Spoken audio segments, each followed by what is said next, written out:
Hey beauties, morning to you. Listen to me. Please listen to me. I say this respectfully and humbly, powers that be. If we continue to create this sort of a malady, let us put it in quotations, towards public sector workers, especially teachers, they pick them na go V nor va, them na go D nor do, or do nor D. Listen to me.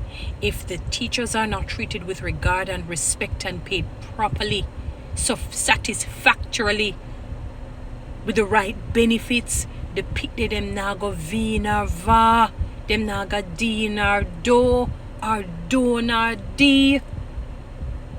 Listen, please. We cannot have our children not doing well overall. In general, I was listening to Minister Favour Williams in a recent, she was at some function, and she was speaking about the results. I think it was the CSEC exams, 6Cs. And, she said some children did well, some did not do so well, but you realize that the some that didn't do so well was sort of pronounced, because she said we need not to beat down on our children and make them feel bad, which I agree with. I agree with that. The labeling of the dunce and the stupid and you're not going to become anything, I disagree with that. I hit out again. I come against that. That is not something that should be said to a child, because you have children who, they learn late in life, especially men, especially boys. They mature late in life. I get that can be a whole conversation when we talk about men. But seriously, they learn late in life. Sometimes your environment causes you to be sort of stunted educationally. The food that you eat, it produces hormones that not so good for your system, that not so good for your system, and trigger some weird things inside of you. You end up not learning well. For example, if you open the lunch boxes of some of the students, when you look in there, cheese tricks, a Bigfoot, same cheese tricks, banana chips, cake, some sweet drink and whatnot, they no longer have the appetite for something that is substantial. And this is what they keep eating, and then they go home to some, maybe they might eat a little good food when they go home, perhaps. Or sometimes they wait too long, gas take them up, as Jamaicans would say. Bad belly. They begin to have ulcers. All sorts of things go wrong with the child. They can't learn properly that way without proper food. When they go home to an environment that is volatile, parents that are abusive, guardians that are abusive, neighbors that are abusive, and all you hear is gunshot, curse words, terrible words, negative reinforcing, it takes Herculean strength to not hear that and to block that out and to learn effectively and efficiently. So all of that, the bad parenting, the bad environment, the bad food, contribute to them. Not so that I agree with you, do not tear children down. They are vulnerable and God considers them precious. If they turn out to be monsters, it is because of us adults. It is. Yes, the devil has played his role, definitely, because he's looking to see whom he can kill, steal, and to devour.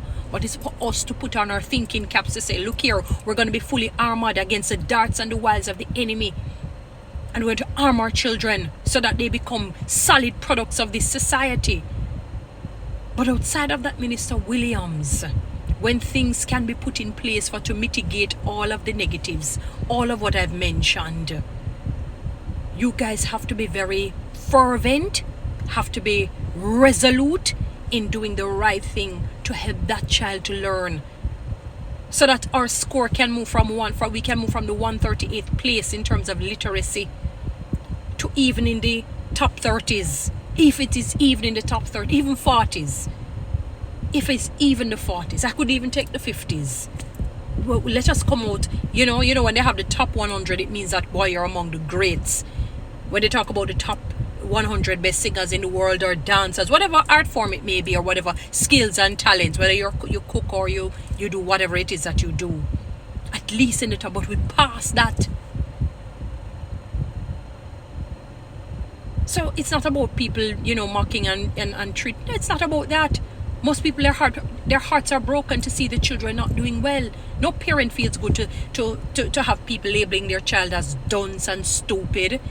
You hit tough, you not learn.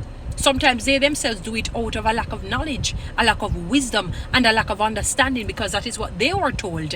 And they're so frustrated because they're financially frustrated and they don't know how to deal with the frustration. So they take it out on the most vulnerable group, which is the children, which are the children. Because the children can't fight back. They won't take it out on the boss that pays them poorly. They won't take it out on whomever that, has the blade, has the handle and they have the blade. They take it out on those who have the blade. That is how we are in life, So you can't curse your boss out, but you come home and curse your wife out. You come home and curse your husband out. You can't curse your boss out. You come home and curse your children out.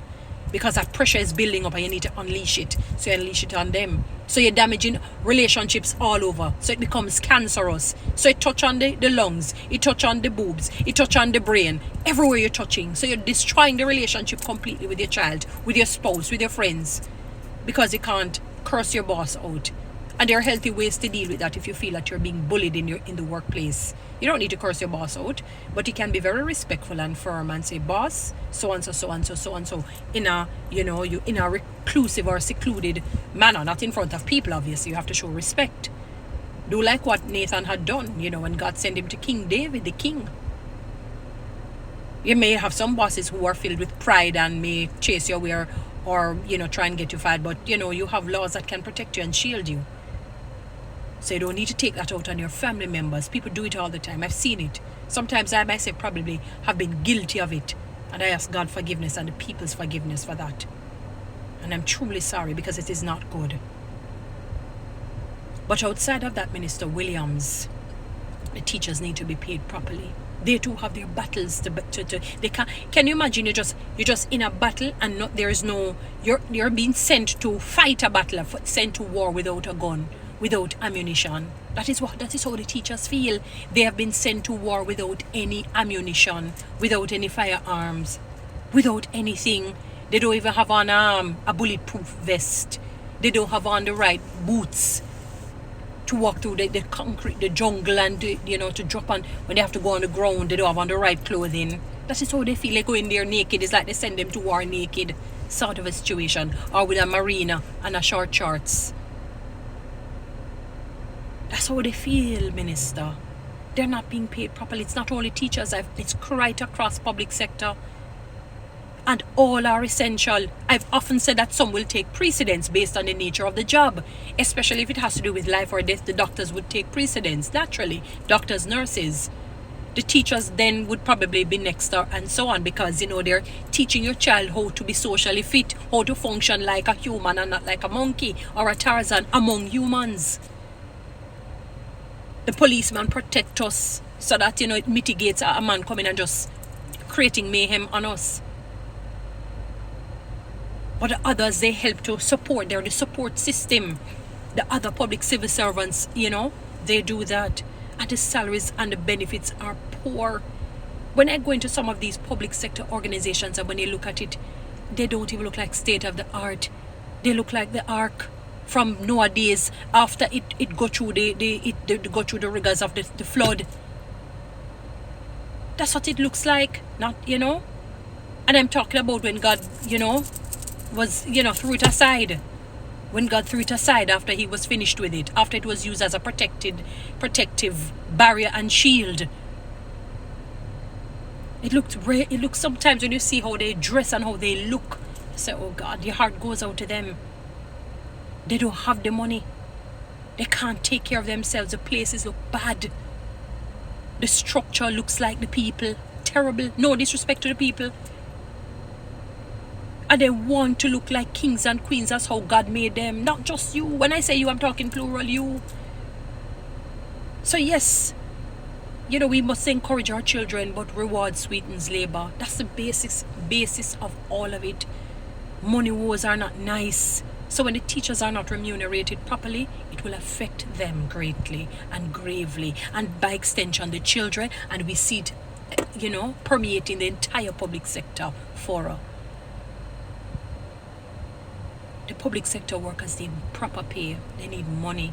They need more money, better salaries, and less hassle. Guys, follow me on TikTok. Subscribe to my YouTube channel.